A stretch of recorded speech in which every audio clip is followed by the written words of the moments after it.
கர்த்தருடைய பரிசுத்தமான நாமம் மகிமைப்படுவதாக. ஆசீர்வாதமான ஒரு நல்ல காலை வேளையிலையும் அனுதின மன்னா என்கிற வேத தியானத்தின் வழியாக இந்த நாளிலே உங்களை சந்திக்க வைக்கிற தேவாதி தேவனை மனதார துதிக்கிறேன். கர்த்தர் கொடுத்த ஒரு நல்ல நாளுக்காக கர்த்தரை துதிப்போம். இந்த நாள் உங்கள் வாழ்க்கையிலே தேவனை அறிந்து தேவனை சேவிக்கிற நாளாக உங்கள் வாழ்க்கையில் மாறட்டும் என்று சொல்லி உங்களுக்காக ஜெபிக்கிறேன். பரிசுத்த பிதாவே, இந்த நாளை உம்முடைய பிள்ளைகளுக்கு ஆசீர்வாதமாய் உமக்குள் வாழுகிற ஒரு நாளாக மாற்றி கொடுங்க என்று சொல்லி ஜெபித்து உம்முடைய கரத்தில் ஒப்பு கொடுக்கிறேன். கர்த்தர் அப்படியே செய்யும். இயேசுவின் நாமத்தில் பிதாவே, ஆமேன் ஆமேன். ஸ்தோத்திரம். இந்த நாளை 2 ராஜாக்கள் 7ஆம் அதிகாரத்தை இந்த நாளுக்காக நீங்கள் தியானத்துக்கு எடுத்துக்கொள்ளுங்கள். இந்த அதிகாரத்தில் தேவன் சமாரியாவிலே செய்த மிகப்பெரிய ஒரு அற்புதத்தை இந்த அதிகாரத்தில் நீங்கள் வாசிக்க முடியும். பஞ்சத்திலே சிக்கியிருந்த சமாரியா தேசம் தேவனுடைய மனுஷன் சொன்ன வார்த்தையினாலே தேவனால் ஆசீர்வதிக்கப்பட்டதை இந்த அதிகாரத்தில் நீங்கள் வாசிக்கலாம். இந்த அதிகாரத்திலிருந்து இந்த காலை தியானத்திற்காக ஒரு வசனத்தை உங்களுக்காக வாசிக்கிறேன். அதனுடைய 9வது வசனம்.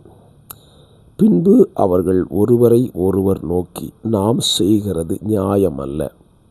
இந்த நாள் நற்செய்தி அறிவிக்கும் நாள். நாம் மௌனமாயிருந்து பொழுது விடிய மட்டும் காத்திருந்தால் குற்றம் நம்மேல் சுமரும். இப்பொழுதும் நாம் போய் ராஜாவின் அரண்மனையாருக்கு இதை அறிவிப்போம் வாருங்கள் என்றார்கள். ஒரு அழகான வார்த்தை. 4 குஷ்டரோகிகள் சொன்ன வார்த்தையை தான் இந்த வசனத்திலே வாசிக்கிறோம். இந்த 4 குஷ்டரோகிகள் சொன்ன ஒரு வார்த்தையை பாருங்கள். இந்த நாள் நற்செய்தி அறிவிக்கும் நாள். நற்செய்தின்னா என்ன, யாருக்கு அப்படின்னு பார்த்தீங்கன்னா, நற்செய்தி என்பது சோர்ந்து போய் இருக்கிற ஒரு மனிதனுடைய வாழ்க்கையில் துளிர்க்க பண்ணுகிற ஒரு வார்த்தை. ஆமாம். இந்த 4 குஷ்டரோகிகள் சொல்லுகிற நற்செய்தி என்ன? பட்டணத்துக்குள்ளே ஜனங்கள் ஆகாரம் இல்லாமல் மடிந்து கொண்டிருக்கிறார்கள். பஞ்சம் தலைவிரித்தாடுகிறது.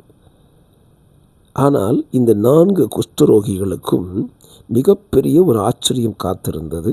சீரிய இராணுவம் எல்லாரும் தங்கள் கூடாரங்களை விட்டு ஓடிப்போய் விட்டார்கள். இவர்கள் சீரிய இராணுவத்துக்குள் இதுவரை வந்த பொழுதோ அங்கே கூடாரங்கள் திறந்து கிடக்கிறது. ஏராளமான ஆகாரங்கள் அங்கே இருக்கிறது. இவர்கள் எடுக்கிறார்கள், புசிக்கிறார்கள், சேர்த்து வைக்கிறார்கள். ஒரு கட்டம் வந்த உடனே அவங்க மனசாட்சி சொல்லுது, இவ்வளவு ஆகாரத்தை நம்ம புசித்து நம்ம 4 பேரும் வாழ்கிறதுனால என்ன புண்ணியம் இருக்குது? ஸ்தோத்திரம்.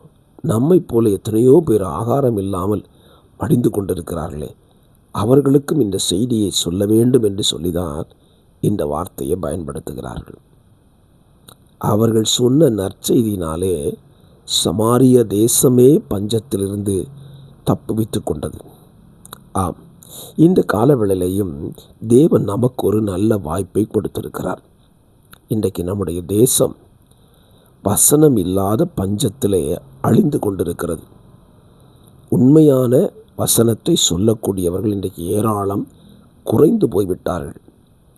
ஆகவே நமக்கு ஒரு நல்ல சத்தியம் கிடைத்திருக்குமானால் அந்த சத்தியத்தை மற்றவர்களுக்கும் நாம் சொல்லி அவர்களும் இந்த நல்ல சத்தியத்தை கேட்க வேண்டும் என்கிற ஆவலை இந்த காலவெளியில் கர்த்தர் உங்களுக்கு தருவாராக. எனக்கு ஒரு நல்ல சத்தியம் கிடைச்சிது, ஆண்டவருக்கு ஸ்தோத்திரம்னு சொல்லிட்டு நாமே அந்த சத்தியத்தை அனுபவிச்சுட்டு இருக்கக்கூடாது. நாம் கேட்ட அந்த நல்ல சத்தியத்திற்காக காத்திருக்கிற மற்றவர்களுக்கும் நாம் போய் அறிவிப்போமானால் அது நற்செய்தி அறிவிக்கிற நாள். ஆகவே இன்றைக்கு கர்த்தர் உங்களுக்கு சொல்லி வைத்திருக்கிற அந்த நன்மையான வார்த்தைகளை மற்றவர்களுக்கும் சொல்வதற்கு தீர்மானியுங்கள்.